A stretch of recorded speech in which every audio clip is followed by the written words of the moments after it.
you were somebody who had cheerleaded for Brexit and you were reading about people being abused and attacked, spat at and insulted in the street on the grounds of their ethnicity, on the grounds of their accent, on the grounds of their apparent origins, and you knew, because you're not stupid, of course there's a link. The minute you have that breaking point poster put up, or you allow people into the mainstream conversation complaining about people speaking a foreign language in public, the minute that you normalise that sort of behaviour, and the people that normalise it know exactly what they're doing, then, of course, the slightly more knuckle-dragging element are going to think that they're allowed to go and punch a bloke on a train because he's black, or scream at a woman in the street and rip her headscarf off because she's a Muslim, and tell a Polish person to go home, or sit in a hospital waiting room and demand that you get seen first because you're British. Of course it's going to happen. But if you cheerleaded for it, you're not going to want to admit it, are you?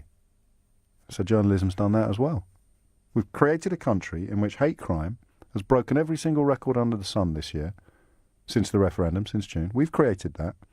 The architects of it trying to blame it on the people who warned it would happen.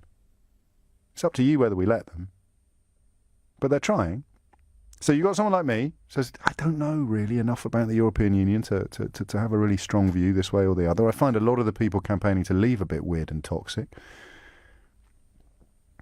But it's not enough to cast my vote. Do you know how I'm going to cast my vote? I'm going to cast my vote because I just think the lid is going to come off.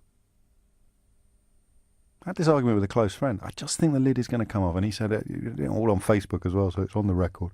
And he said, no, you're exaggerating. I said, mate, you don't know what I do for a living. I deal with this every day. The lid is going to come off. These people who are bubbling away on social media now, they're going to start doing it in public. Of course they are. Be graffiti, be phlegm in the street, be comments and spits and words. I promise you it's going to. I hope I'm wrong. It's going to happen. And then it happened. Overnight.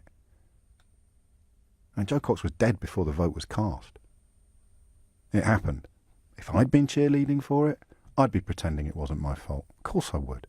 It's too much to contemplate. You're a journalist. You can't look yourself in the mirror because you're not speaking truth to power, and someone like Lily Allen has to take a public kicking simply for speaking up for humanity.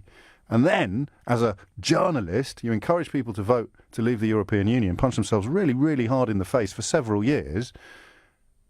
And then you realise that the upsurge in race hate crime is down to you as well. You can't admit that. I think it's being reported wrongly. I think there's a perception of hatred that has been gathering pace. I think Remainers have created an environment in which these things get reported more.